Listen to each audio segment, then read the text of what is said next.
Olá, pessoal. Mais uma vez aqui no podcast GR Pode Transformar.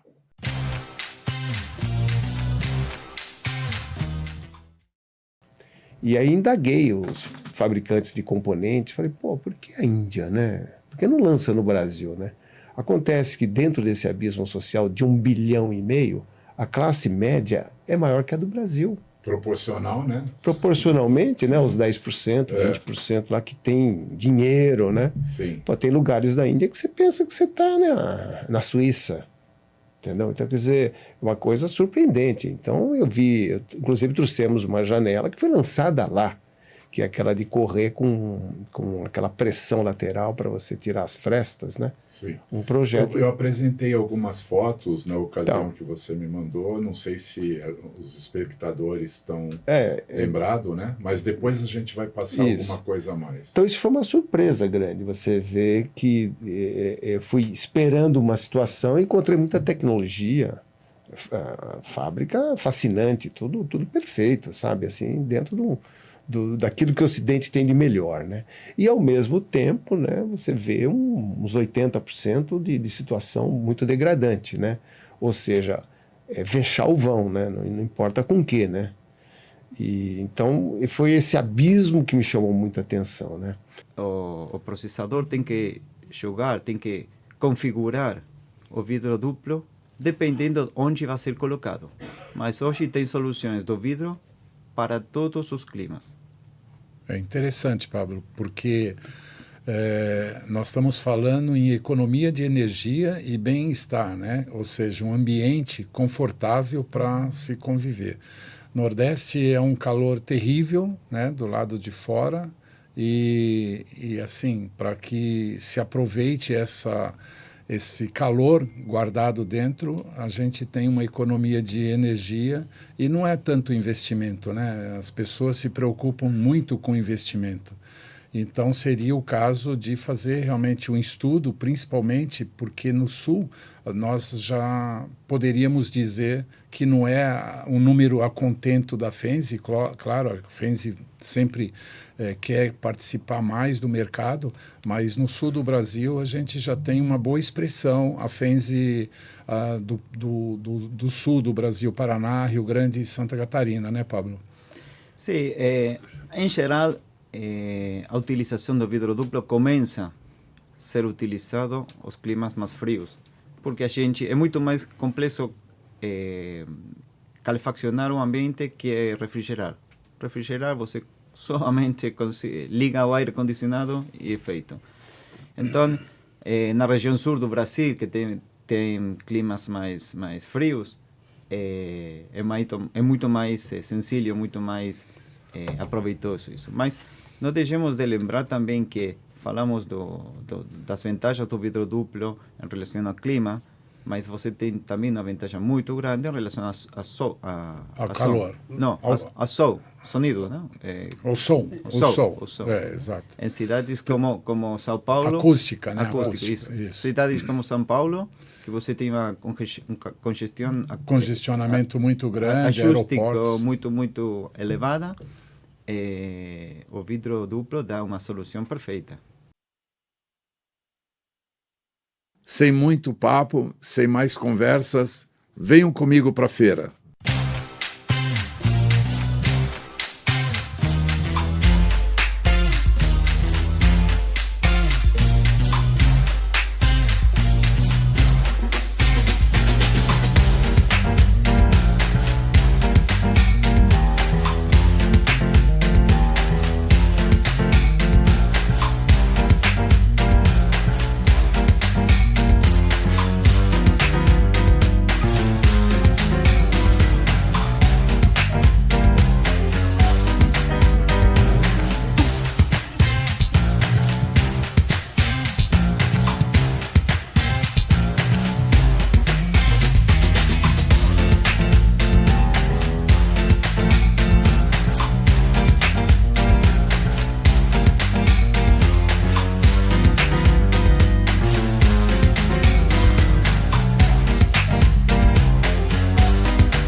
vertical via. Sì.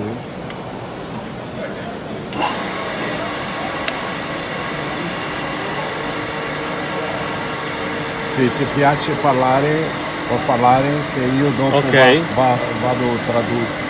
Questa qui è la velocità della lavorazione del vetro.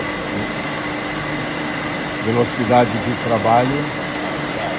Queste qua sono le pneumatiche, filetti, Harris, filetto, lucidanti, diamantate, 2 diamantate. Regulagem automática nos filetes e no polimento. Diamantado são 2. Sim. Ora vedrà salire questo filetto qui, a breve. Pneumatico, tutto automatico. Pneumática, uma parte Ora do salirà. diamantado também é automático.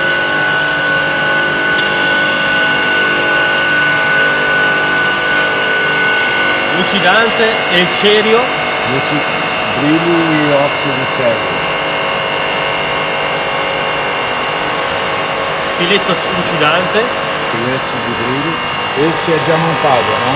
Sì, sì. Esse é È diamantado. resinoide, non è diamantato, è Ah, resinoide. di resina. Sì.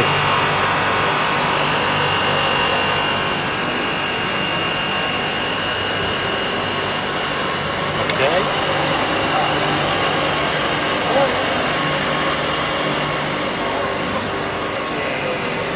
Spessore dal 3 al 30 mm. Essa máquina trabalha de 3 a 30 e, por consequente, isso demonstra a questão da qualidade, da robustez para poder trabalhar com uma chapa de vidro de 30 milímetros. Claro Exato. que no Brasil nós trabalhamos de 3 a 19 milímetros porque não temos vidros para 30 milímetros, temos vidros até 19 milímetros. Mas ela está preparada e robusta, como podem sentir na qualidade da estrutura.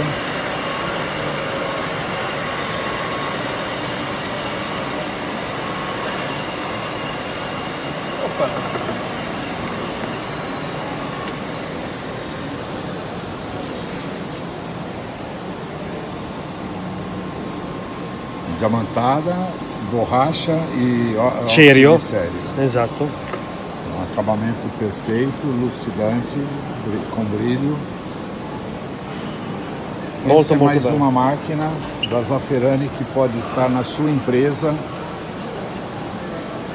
A Guzmão Representações já tem uma máquina montada, instalada na empresa, para quando quiserem conhecer uma máquina trabalhando da Zafferani, podem entrar em contato com Guzmão, na Guzmão Representações, 3998-2020, em São Paulo.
Agora estamos finalizando a visita na feira,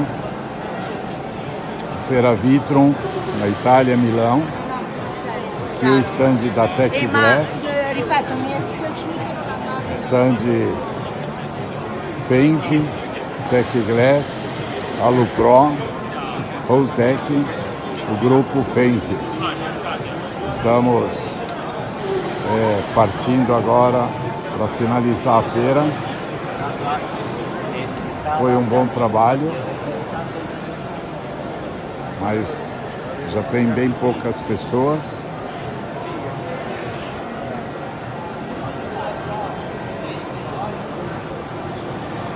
Estamos fazendo uma passagem final para que as pessoas vejam. Esse foi o stand que eu fiquei durante a feira. Estava com uma máquina em demonstração. Tecglass é uma máquina mista para decoração, linha branca e linha automobilística. Aqui Fenzi com todos os seus representantes de todos os setores. E aqui eu me despeço da Itália, dos clientes que aqui estiveram nos prestigiando e também dos clientes que não puderam vir. Procurei mostrar um pouco de tudo.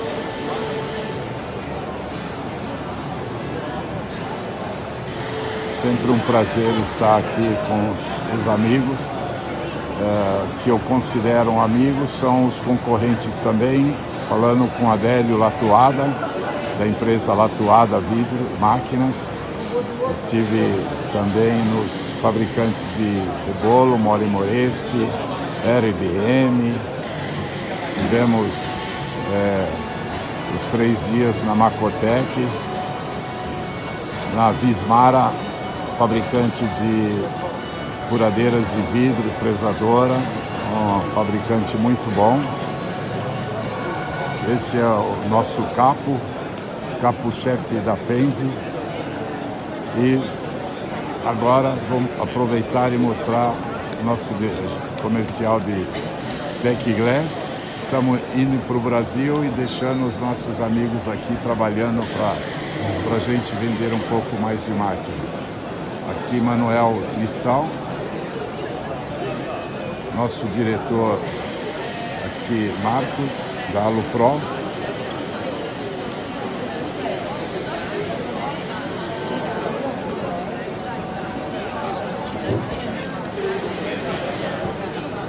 Esse é o nosso diretor-geral da Tecglass.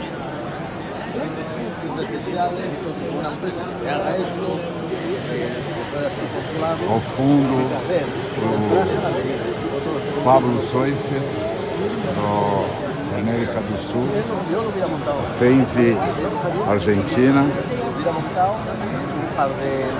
Enfim, estamos concluindo. E este é o nosso presidente geral do grupo Fenzi Alupro, Tecglass, nosso presidente.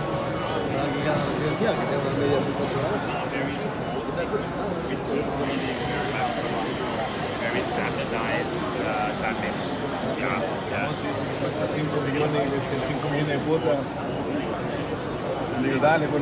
Volvemos para o Brasil. Pablo para a Argentina hoje. Terminamos. A engenharia, ela faz parte desse normas, né? E o tema que você falou, que você adotou o sistema dentro da engenharia. Sim, Né? sim. O que vem exatamente a ser essa fiscalização? O que acontece dentro da engenharia, o laudos e perícias, né? Laudos e perícias. Isso, laudos e perícias, né? Os laudos, eles já sempre existiram, né?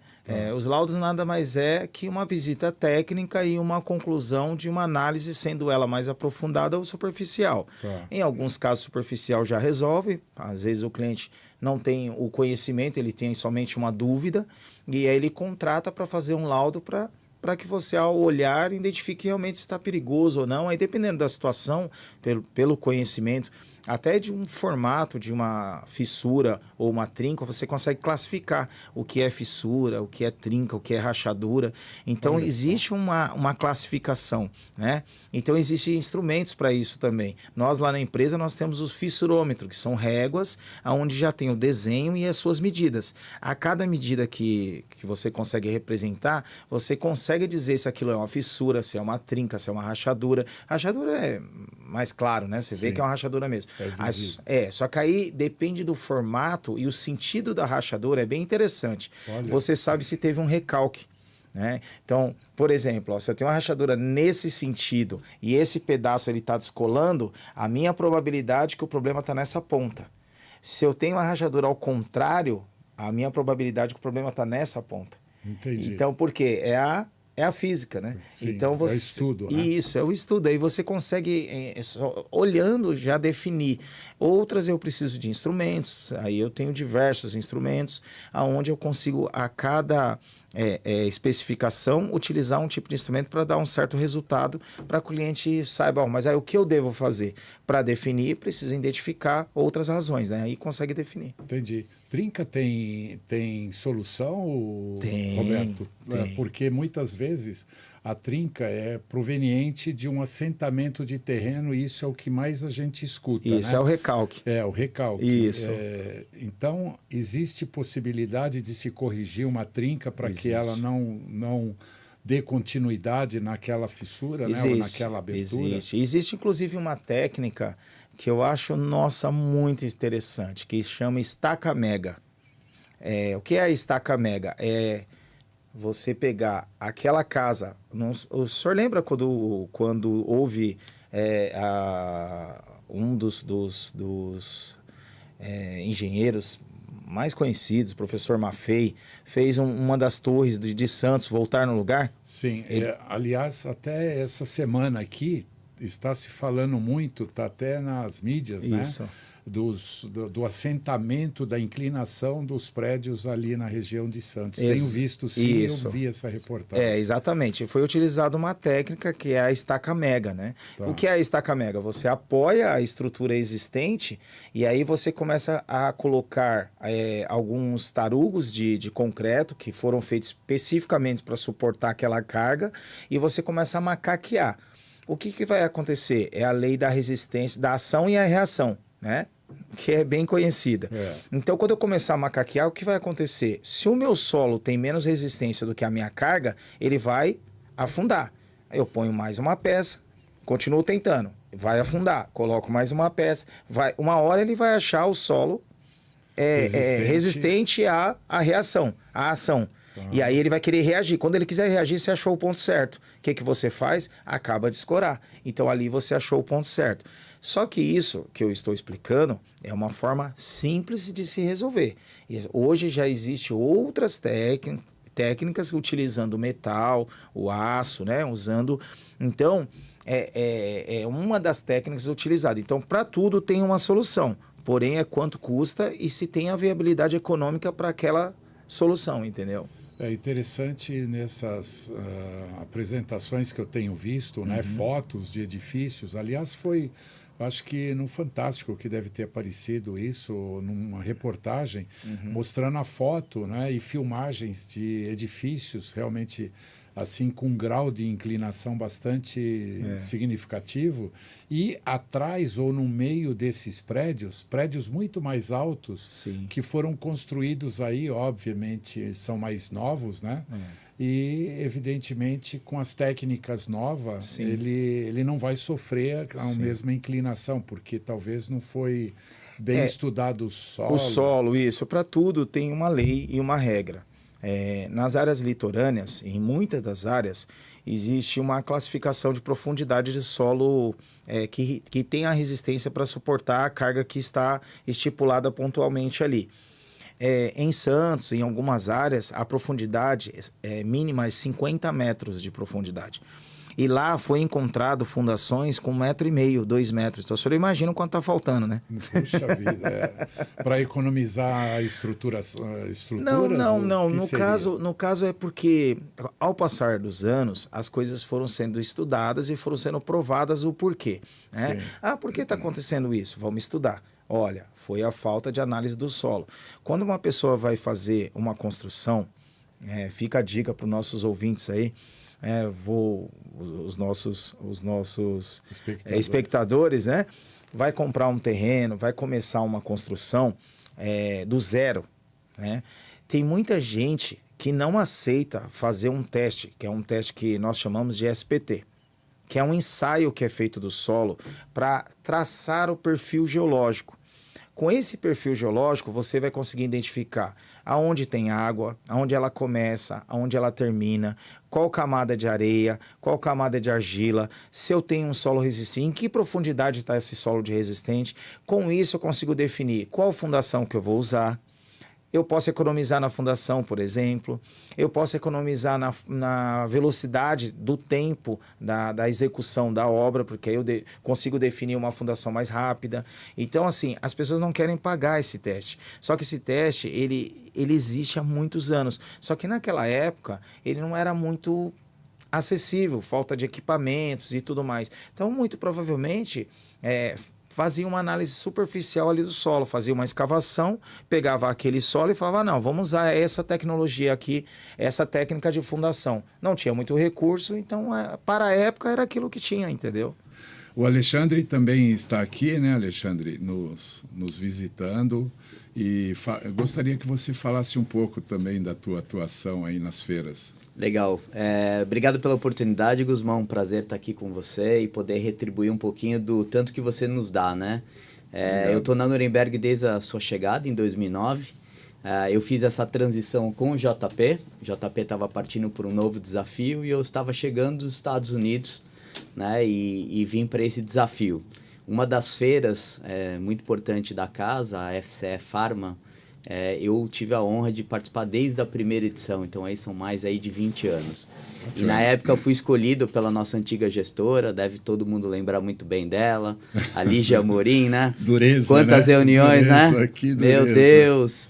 E eu fiz essa transição com o JP e assim, aprendi muito com vocês, viu? Muitas viagens, sim, nunca me esqueço uma Glasstec que me pegaram de jeito lá, né, para a gente mudar um pouquinho dos dias de atuação da feira, tudo.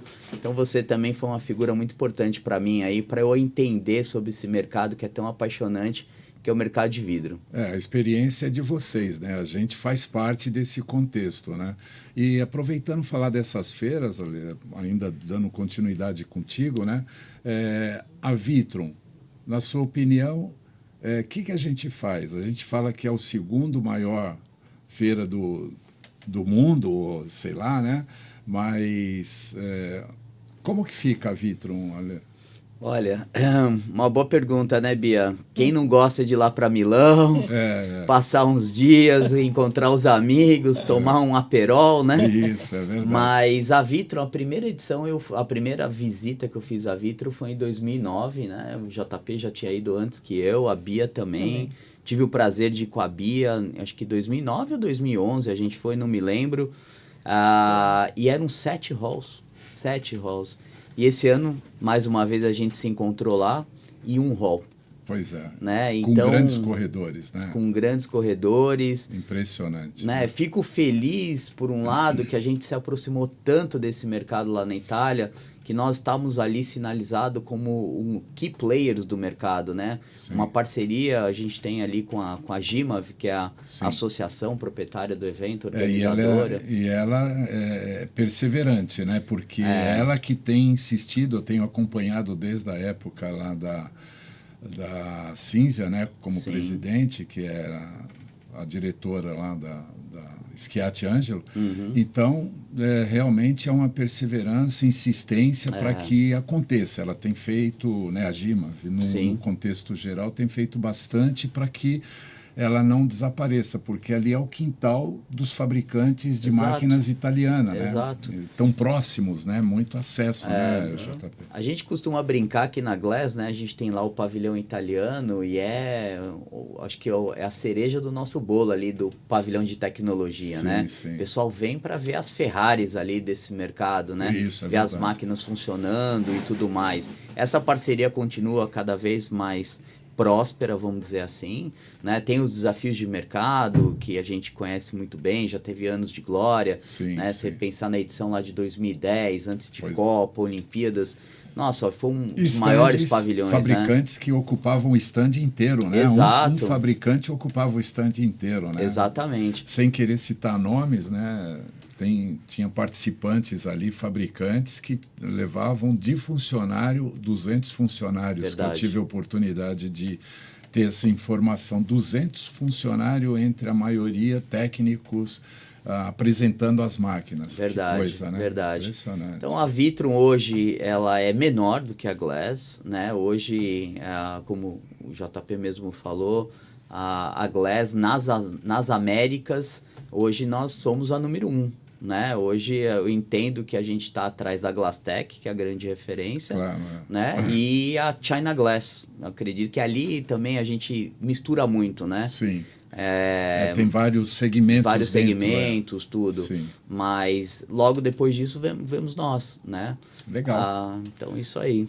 E a Bia? Agora a gente vai falar com a cereja do bolo, que essa a gente encontra girando pelos pavilhões de Isso. feiras. Há muitos né? anos. Há muitos Há anos. muitos Nossa, anos. muito legal. Eu tenho o Uma prazer. amigona acima de tudo, hein, Bia? Muito obrigada. É. Primeiro, obrigada por estar aqui. Eu estou na empresa desde 2000. Eu trabalhei 10 anos, eu fiz a Glass, depois eu saí, fui fazer outros mercados. E muito, muito feliz. Eu voltei em 2019. Na empresa eu fiz outras feiras também, a FCE, a Analítica, mas o universo conspirou e a Glass voltou para mim. Legal, mas você Então faz é um prazer parte já enorme. Eu adoro o mercado da Glass, as pessoas. Eu acho que é um mercado muito emocional, de família, então eu tenho muito a ver com isso. Que é um legal. prazer mesmo trabalhar essa feira. Você, Bia, na verdade, quando a gente vê você na feira, a gente vê a sua transformação, sabe? Eu não sei se já te falaram isso, né? Mas a gente, às vezes, está numa feira estrangeira, não digo até na Glass, né? Mas na Vitrum ou na Alemanha, a gente vê a Bia, a gente parece que está em casa. Que bom! Que é uma pessoa que né, Que bom, que tá bom. recepcionando, sempre com esse sorriso, né? Isso é muito bacana. Eu brinco que não é trabalho. É um prazer, eu gosto muito do que eu faço. Nada como fazer aquilo que gosta, né, Bia? Eu amo o que eu faço. Ô, JP, e como é que fica essa situação agora, já que está iniciando, né, a feira de 2 em 2 anos, né? Como é que está essa situação da Feira do Brasil, né? Vocês, um dos 3 ícones aí, né? Com toda a experiência que vocês têm da Nuremberg, como é que fica essa situação das feiras, né? Porque a gente ouve muito falar, não como negativo, né? Mas num termo mais informativo, porque andam falando nas feiras, que as feiras ela é muito cara, o mercado não está correspondendo. Ouvi muito ali na Vitrum de pessoas falando, puxa, mas a gente tem que participar da feira, a feira realmente é o melhor negócio para a gente fazer uma divulgação.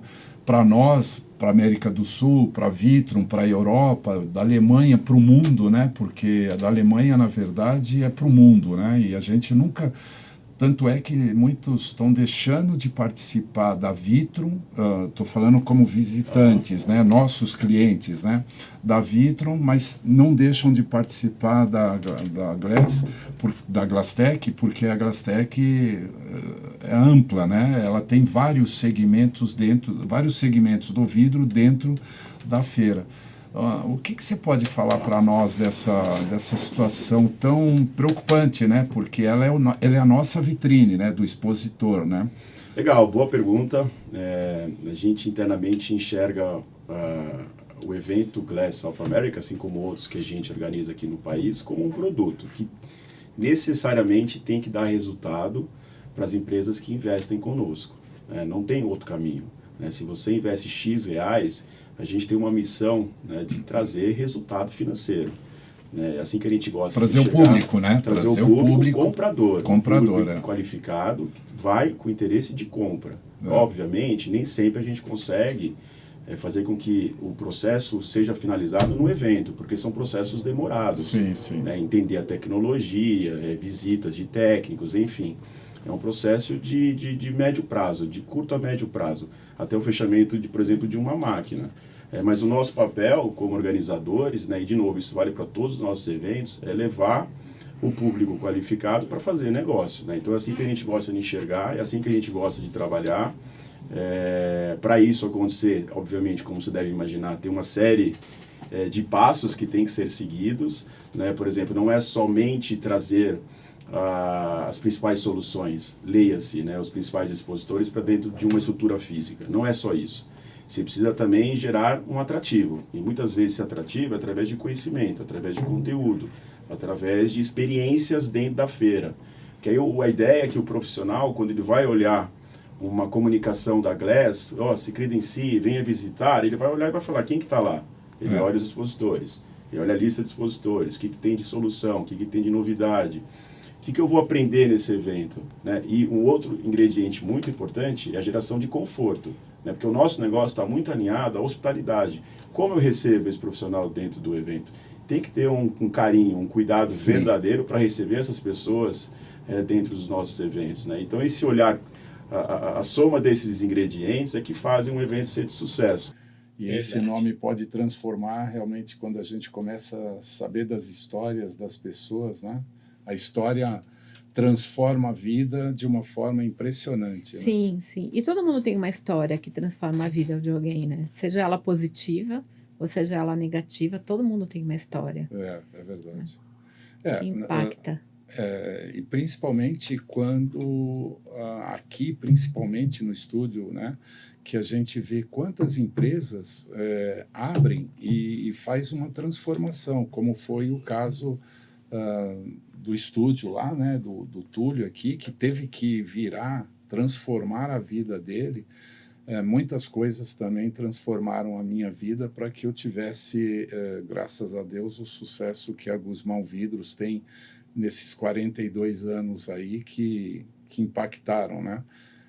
Mas eu gostaria de ouvir um pouco mais de você, Edilene. Edi, né? Mais conhecida Edi da Empórios Manjericão.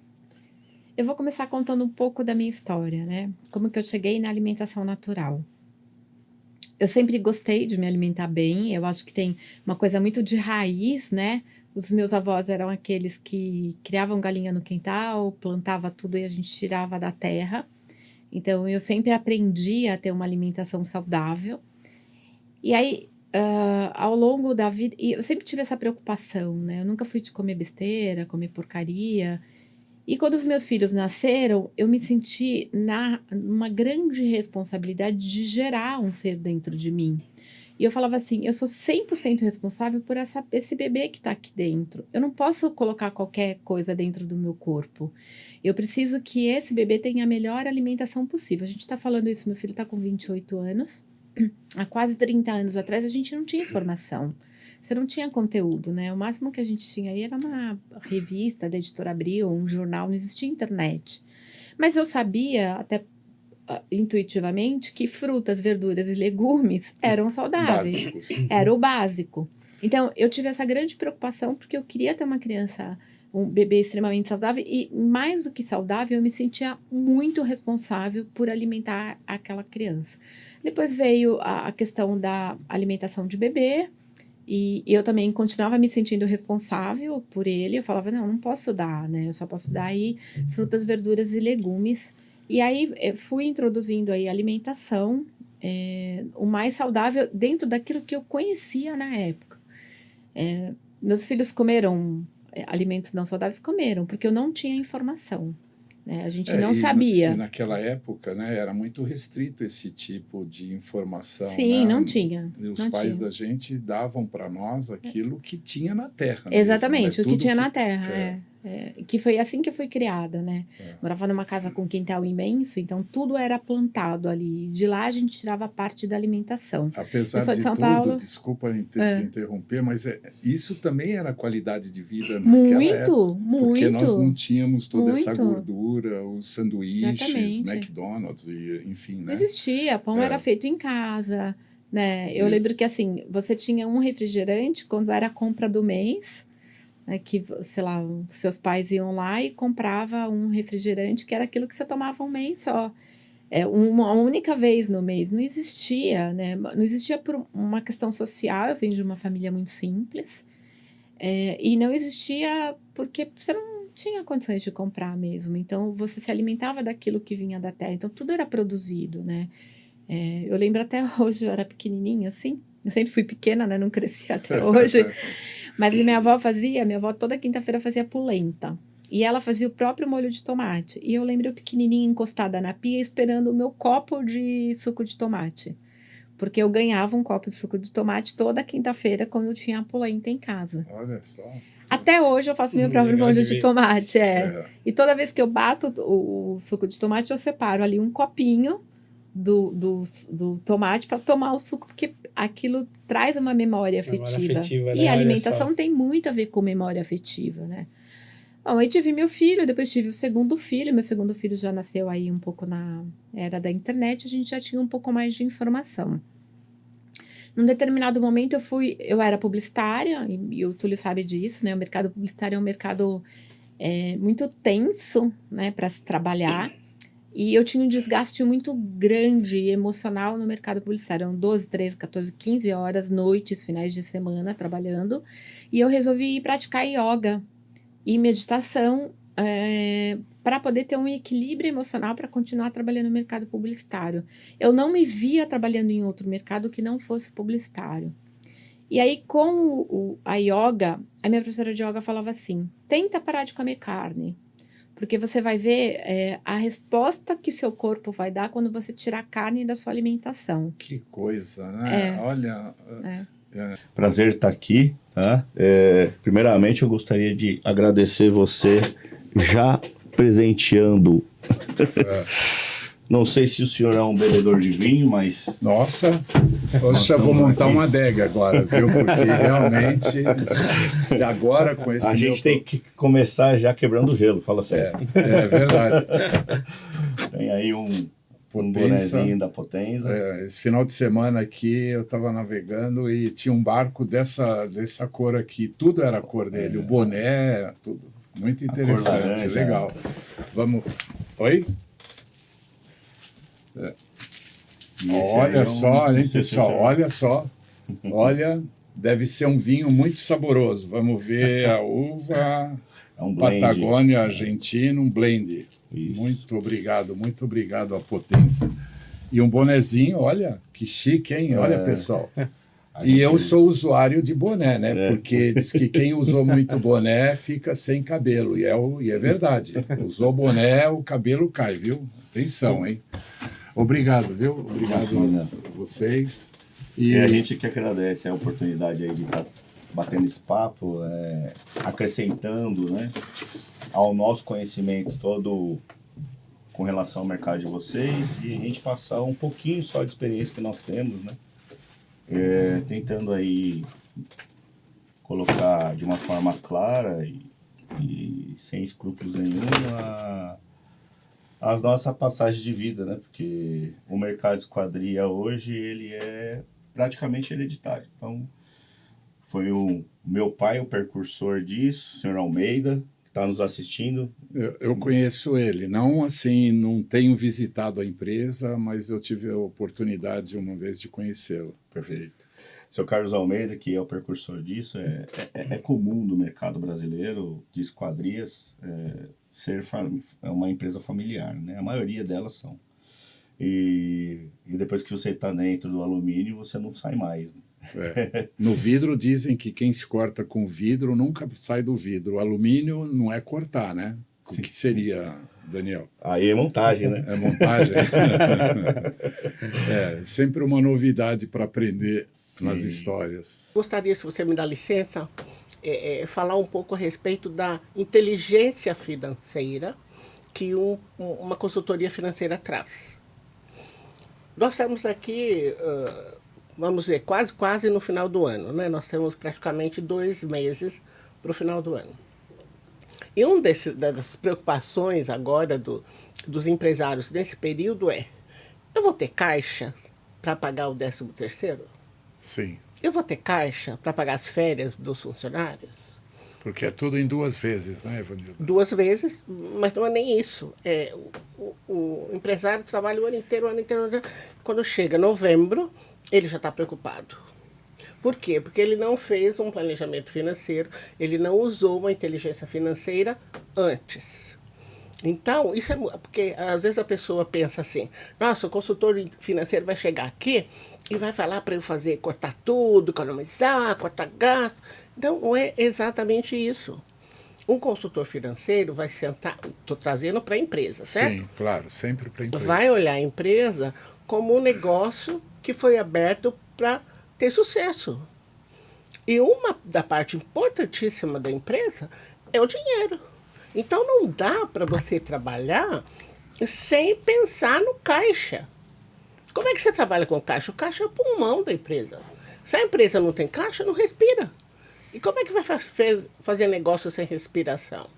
Então é aí que a inteligência financeira, através de uma consultoria financeira, entra. Interessante, né? Porque não é fácil a gente controlar essa economia financeira, porque planejamento, eu dificilmente eu escuto pessoas falarem de planejamento.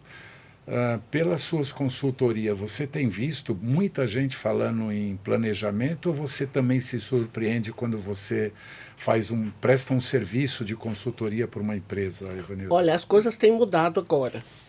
Às vezes o empresário entra em contato comigo e diz, Evanilda, eu quero colocar os pingos nos is. Eu quero entender a minha realidade como ela é. Eu cansei de passar sufoco. Então ele já sofreu tanto, já passou tantos apertos, para a gente usar uma linguagem brasileira, né? Passou por tantos perrengues, Sim. que ele falou, estou cansado disso. Então, às vezes, a busca é do empresário para a consultoria. Às vezes, eu vou até o empresário. Eu falo, tá bom, me fala, com quanto você vai fechar o caixa no final do ano? Você sabe? Esses questionários é que doem, Não, né, nas perguntas. Você imagina, você tem, vamos supor que ele dê férias coletivas entre Natal e Ano Novo, hipótese. Sim. Você tem dinheiro para pagar as férias dos seus funcionários? E o seu prolabore, está satisfatório? Você gostaria de aumentar o seu prolabore? Você tem caixa? Isso é possível? Você já estudou isso? Então, são perguntas que ele fala, opa, peraí. Não, peraí que eu vou lá, não sei, veja bem, né? Como assim? Ele não sabe, não estou pedindo para ele dar até as vírgulas e os centavos, não é isso. Ele não tem noção daquilo que ele gasta. No geral. Então, a inteligência financeira chega para isso. Ah, mas o consultor vai mandar eu cortar tudo. Não exatamente. Vamos olhar o que acontece na sua empresa.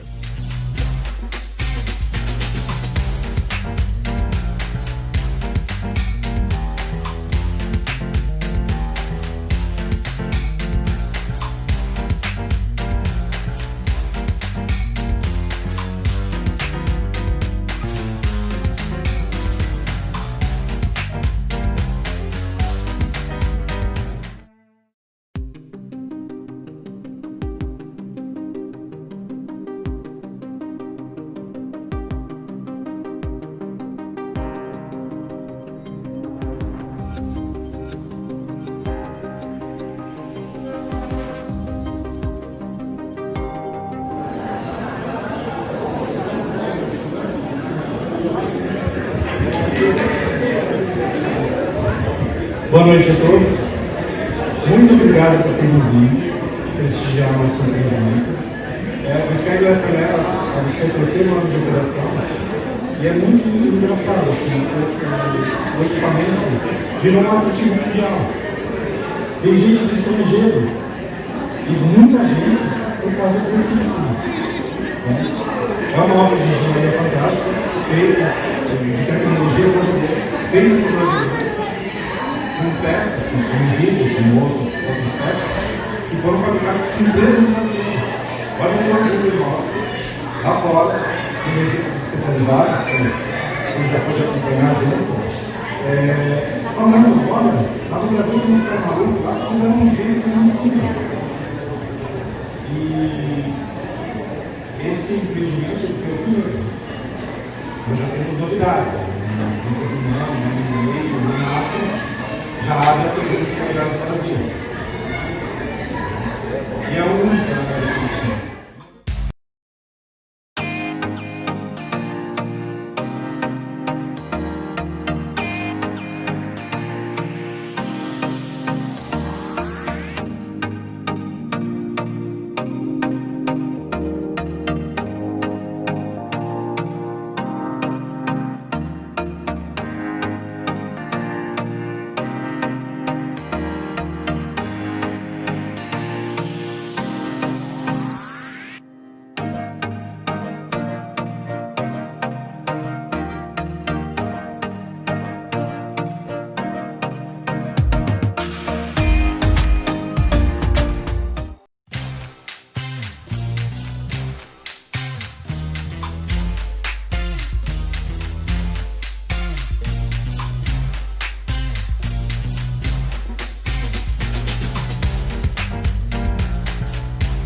amor, te dá carinho, no Guaíba que dá o pôr do sol lá na capital.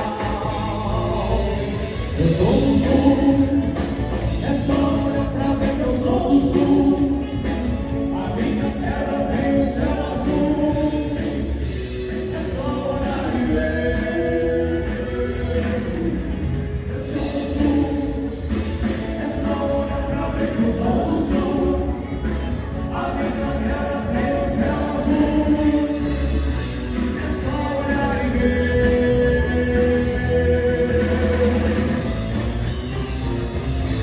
Companheiros, companheiras, eu sou do sul.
Você me pede na casa que eu fiz a varela.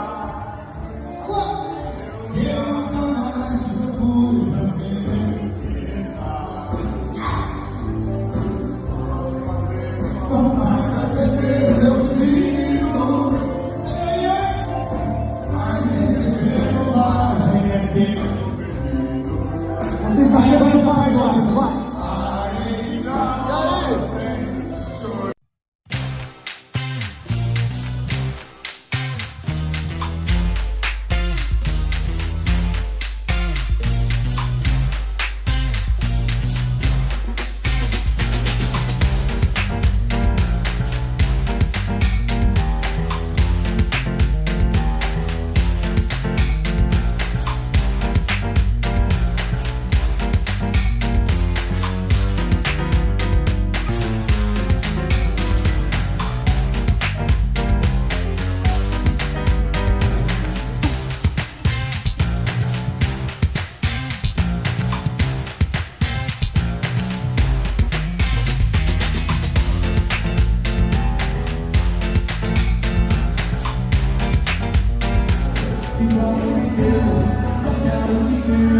Eu só quero amar. Faz assim agora, ó. A semana inteira fiquei esperando pra te ver sorrindo, pra te ver cantando.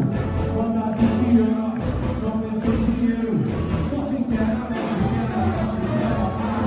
de ser maneira. Eu quero dinheiro, eu quero sincero. Isso é eu espero, tipo amor inteiro. Eu quero dinheiro, eu só quero amar.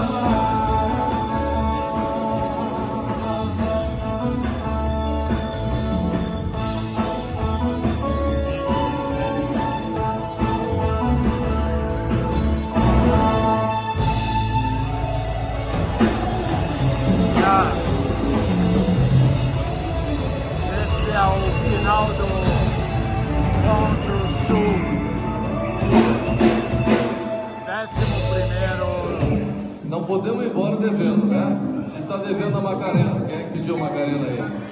Vem pra frente, então vamos dançar Macarena. Arriba, muchachos! Sul, Encontro Sul, Paraná, Santa Catarina, Rio Grande do Sul. Bailando com a alegria.